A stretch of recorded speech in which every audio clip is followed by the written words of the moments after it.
तो हरियाणा में प्रचार का शोर थम गया है। 5 अक्टूबर को वोटिंग होनी है, 8 अक्टूबर को नतीजे की घोषणा होनी है। हालांकि ऐसे में सभी राजनीतिक दल अपनी अपनी जीत का दावा जरूर कर रहे हैं, लेकिन प्रचार के आखिरी दिन सभी दिग्गजों ने जिस तरह से प्रचार प्रसार किया है, जनता किसके पक्ष में जाती है, अब इसको देखने के लिए दिलचस्पी और ज्यादा बढ़ती जा रही है। हमारे साथ हमारे सहयोगी ललित नारायण कांडपाल लाइव जुड़े हुए। ललित जी, 8 अक्टूबर को नतीजों की घोषणा होगी। अभी जिक्र देवेंद्र कथुरिया जी से भी हो रहा था, तो कि इस दौरान इस बार चुनाव में दो समीकरण ऐसे बने, जाति समीकरण का मुद्दा भी बहुत ज्यादा गरमाया हुआ है। इसके अलावा एंटी इनकम्बेंसी भी ऐसा मुद्दा है जो चुनाव पर काफी ज्यादा प्रभाव डालेगा।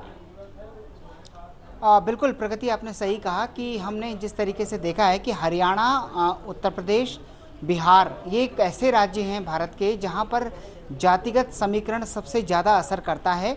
और हरियाणा में क्योंकि चुनाव हो रहा है तो हरियाणा में भी उसका असर बड़े पैमाने पर देखने को मिलता है। इसी का नतीजा होता है कि यहाँ पर पार्टियाँ टिकट भी अगर देती हैं उम्मीदवारों को तो वो भी काफ़ी सोच समझकर और काफ़ी सर्वे इसके रिजल्ट आने के बाद ही देती हैं। लेकिन अब उस बावजूद जो है टिकट मिला, उसके बाद प्रचार हुआ और आखिरकार जो है आज प्रचार थम गया है। अब जिसने जैसा जातिगत समीकरण फिट किया, जिसने जैसा उम्मीदवार दिया, उस उम्मीदवार पर कितने लोग भरोसा जताते हैं, कितनी बिरादरी साथ आती है।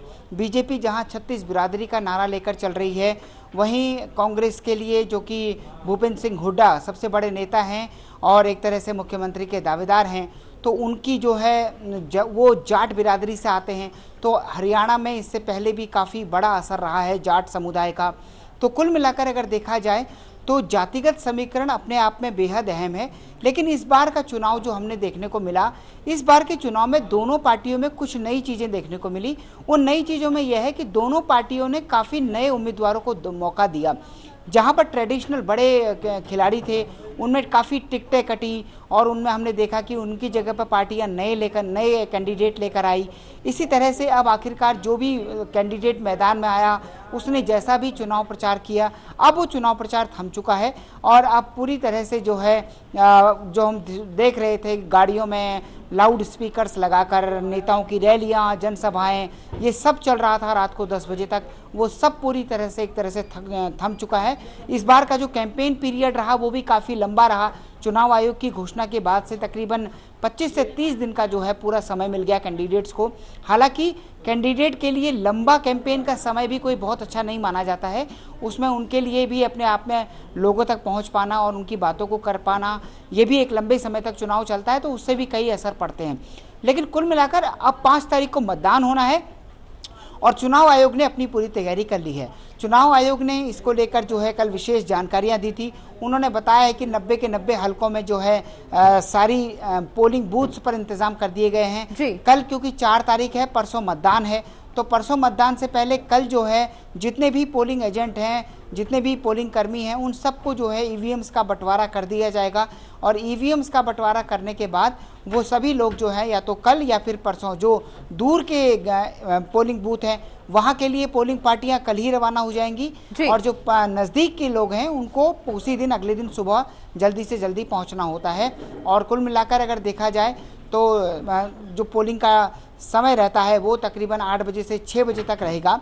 तो ये सारी चीज़ें अगर देखा जाए तो जिस तरीके से है हरियाणा इलेक्शन जो है अब यहाँ पर आकर एक तरह से उसका जो एक महत्वपूर्ण चरण है वो महत्वपूर्ण चरण खत्म हो चुका है। अब 5 तारीख को मतदान होगा और उसके बाद 8 तारीख को नतीजे बिल्कुल ललित जी, चुनाव आयोग की तरफ से तैयारियां जरूर पूरी की गई हैं, लेकिन इस बीच तमाम दिग्गजों ने प्रचार में भी कोई कोर कसर नहीं छोड़ी है। लेकिन सवाल ये भी उभरता हुआ नजर आ रहा है कि जिस तरह से जब उम्मीदवारों की घोषणा हुई थी, जैसे कि आप जिक्र कर रहे हैं कि नए चेहरों को मौका दिया गया, तो इसके पीछे की खास वजह क्या है? क्योंकि कहा हमेशा ये जाता है ओल्ड इज गोल्ड। क्या पार्टियों को अपने पुराने चेहरों पर भरोसा नहीं रहा, पुराने नेताओं पर भरोसा नहीं रहा, या फिर ये युवाओं को या फिर नए चेहरों को एक आगे बढ़ाने का तरीका था?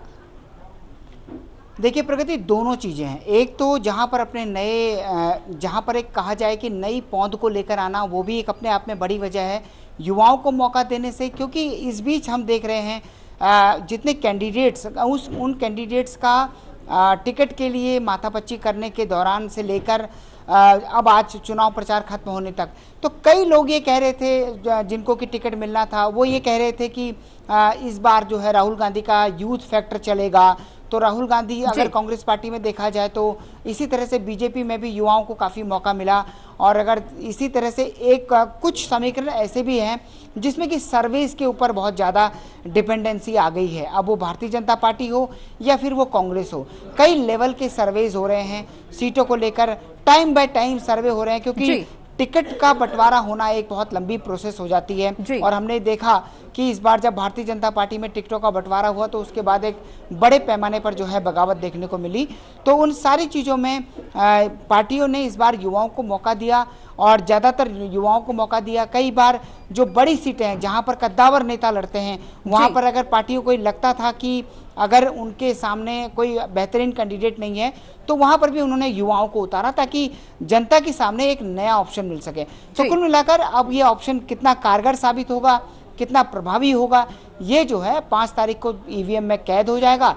और बिल्कुल ललित जी, अपनी जीत के दावे सभी राजनीतिक दल सभी राजनेता दम भरते हुए नजर आ रहे हैं, लेकिन अब जीत किसके पक्ष में होगी ये देखना बेहद दिलचस्प है, बेहद अहम होता जा रहा है। बहुत बहुत शुक्रिया आपका, नजर बनाए रखिए पूरी खबर पर, हम फिर लौटेंगे आपके पास में। तो 5 तारीख को होने वाले चुनाव को लेकर के प्रचार प्रसार अब थम गया है, चुनावी शोर अब यहाँ पर कहीं ना कहीं थमता हुआ नजर आ रहा है। 5 तारीख को मतदान होना है, 8 तारीख को नतीजे सामने आने हैं, लेकिन ऐसे में जो राजनीतिक दल जीत के दावे कर रहे हैं, दावे किसके पक्ष में जाते हुए नजर आ रहे हैं। तमाम घोषणाएं यहां पर जरूर की जा रही हैं, चुनावी वादे चुनावी दावे जरूर किए जा रहे हैं, लेकिन इनकी हकीकत क्या होगी ये 8 तारीख को स्पष्ट हो पाएगा। ज्यादा चर्चा करने के लिए हमारे साथ हमारे associate editor doctor Mahesh Kumar भी बने हुए हैं। महेश जी, 5 अक्टूबर को वोटिंग होनी है, प्रचार प्रसार का अब दौर खत्म हो गया है, आखिरी दिन सभी नेताओं ने, तमाम बड़े दिग्गज नेताओं ने प्रचार प्रसार किया, एक दूसरे पर आरोप प्रत्यारोप भी करते आए, लेकिन सवाल यह है कि क्या इन आरोप प्रत्यारोप की राजनीति में राजनीतिक दलों को फायदा मिलता है?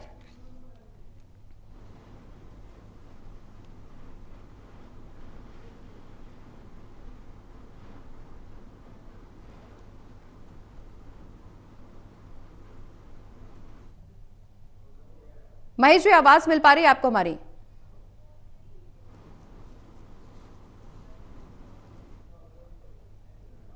तो लगता है महेश जी से बातचीत अभी नहीं हो पा रही है, संपर्क साधने की एक बार फिर से कोशिश करेंगे, लेकिन इस बीच अपने दर्शकों को बता दें कि 8 अक्टूबर को नतीजों की घोषणा होनी है। दिग्गजों ने जीत की हुंकार तो भर दी है, लेकिन इस दौरान जनता किसके पक्ष में अपना समर्थन देती है ये 5 तारीख की वोटिंग के बाद ही स्पष्ट हो पाएगा। हालांकि सभी राजनीतिक दल अपनी अपनी जीत का दावा कर रहे हैं। हरियाणा में मतदान की तारीख 5 अक्टूबर, सभी 90 विधानसभा सीटों के लिए 5 अक्टूबर को वोटिंग होनी है। ऐसे में तमाम दिग्गज जनता के बीच पहुंचे, जनता को साधने की भरपूर कोशिश की गई। बीजेपी की तमाम तरफ से तमाम दिग्गज नेता जनता के बीच में चुनावी रैलियों को संबोधित करते हुए नजर आए, जनसभाएं भी की, रोड शो भी किया गया। हालांकि जनता का समर्थन किसे जाएगा ये देखना अब ज्यादा अहम होता जा रहा है। 8 अक्टूबर को नतीजे की घोषणा होगी। इस बीच कांटे की टक्कर कांग्रेस और बीजेपी में मानी जा रही है। हालांकि तमाम राजनीतिक दल अपनी अपनी जीत की हुंकार भरते हुए नजर आ रहे हैं। हाल ही में 2 गठबंधन भी हरियाणा विधानसभा के चुनाव को लेकर चुनाव के तहत देखने को मिले और इस दौरान गठबंधन में भी इसी बात की हुंकार नजर आ रही है कि जीत गठबंधन की ही होगी, लेकिन जीत किसकी होगी ये जब नतीजे सामने आएंगे तब स्पष्ट होगा। लेकिन इस बीच हरियाणा की राजनीति में तमाम उठापटक भी देखने को मिली। जिस तरह से उम्मीदवारों का ऐलान हुआ उसके बाद बीजेपी में बगावत की स्थिति देखने को मिली और अब बगावत की स्थिति अभी तक बनी हुई है। वहीं यही बगावत कांग्रेस में भी देखने को मिली। हालांकि इसको कंट्रोल करने की, इस डैमेज को कंट्रोल करने की कोशिश राजनीतिक दलों ने जरूर की, लेकिन इससे कितना नफा नुकसान देखने को मिलेगा चुनाव में ये अभी देखना बाकी है। महेश जी हमारे साथ बने हुए हैं। महेश जी, अपनी अपनी जीत का दावा सभी राजनीतिक दल कर रहे हैं, लेकिन जीत किसी एक की ही होगी। राजनीतिक दलों की तरफ से प्रचार प्रसार में कोई कमी नहीं छोड़ी गई, तमाम आरोप प्रत्यारोप भी किए गए। उम्मीदवारों का जब ऐलान हुआ तो बगावत पार्टियों में देखने को मिली। क्या इससे कुछ फायदा या नुकसान पार्टियों को मिलेगा?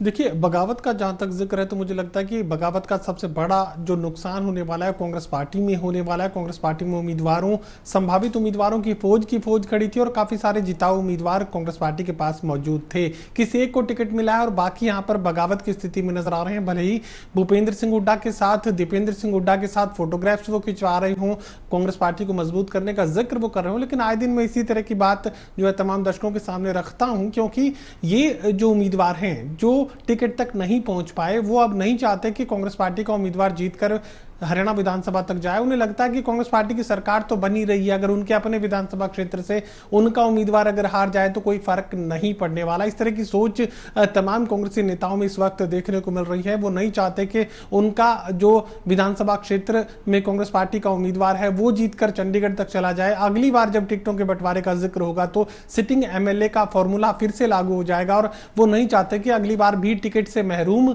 ये तमाम लोग रह जाएं। तो ऐसे में टिकटों तक पहुंचने की कोशिश में अब से ही जो कांग्रेस पार्टी के लोग हैं अपने ही उम्मीदवार को हराने में अपना पूरा दमखम आजमाते हुए नजर आ रहे हैं। और ये उम्मीदवार अपने विधानसभा क्षेत्र में काम करने के बजाय दूसरे विधानसभा क्षेत्र में अपनी ड्यूटी लगवाने की कोशिश करते हैं, वहां अपनी मेहनत अपना पसीना बहाने की कोशिश करते हैं, वहां उम्मीदवार को जिताने में अपनी जो मेहनत है वो कांग्रेस पार्टी के ये तमाम नेता लगा रहे हैं। लेकिन अपने विधानसभा क्षेत्र में जाकर अपने उम्मीदवार को जिताने की कोशिश इन उम्मीदवारों की तरफ से नहीं की जा रही। हालांकि भूपेंद्र सिंह हुड्डा, दीपेंद्र सिंह हुड्डा भरसक प्रयास कर रहे हैं कि ये तमाम नेता अपने उम्मीदवार की मदद करें, लेकिन फिलहाल तक ऐसा नहीं हो रहा है और बहुत हद तक भीतरघात का सामना कांग्रेस पार्टी को करना पड़ेगा। चुनाव परिणाम के दौरान ये जो परिस्थितियां देखने को मिल सकती है वो तस्वीर समझ में आसानी से आ जाएगी। लेकिन इतना जरूर है कि टिकटों के बंटवारे यानी कांग्रेस पार्टी के टिकटों के ऐलान से पहले एक बहुत अच्छी स्थिति कांग्रेस पार्टी की देखने को मिल रही थी, लेकिन जैसे ही टिकटों का ऐलान किया गया, उम्मीदवारों के नाम जाहिर किए गए, उसके बाद से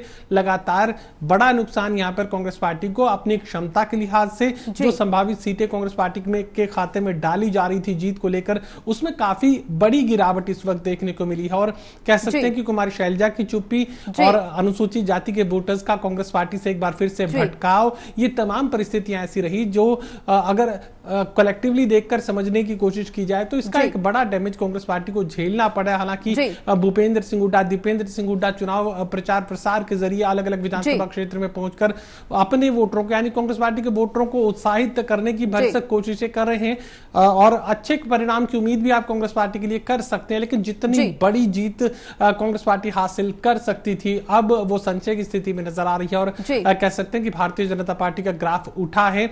बीजेपी की अपनी कोशिशें तो है ही, लेकिन कांग्रेस पार्टी के लोग बीजेपी के लिए बिल्कुल महेश जी, उम्मीदवारों के ऐलान के बाद बीजेपी हो या कांग्रेस दोनों को ही बगावत के सुर देखने को मिले हैं। हालांकि ये बगावती तेवर कितना नफा कितना नुकसान पार्टी को पहुंचाएंगे ये देखना बेहद अहम होता जा रहा है। बने रहिए आप हमारे साथ, हम फिर लौटेंगे आपके पास। तो हरियाणा में प्रचार का शोर जरूर थम गया है, 90 सीटों पर 5 अक्टूबर को वोटिंग होनी है, लेकिन क्या कुछ नतीजे सामने रहेंगे ये देखना अब बेहद अहम होता जा रहा है।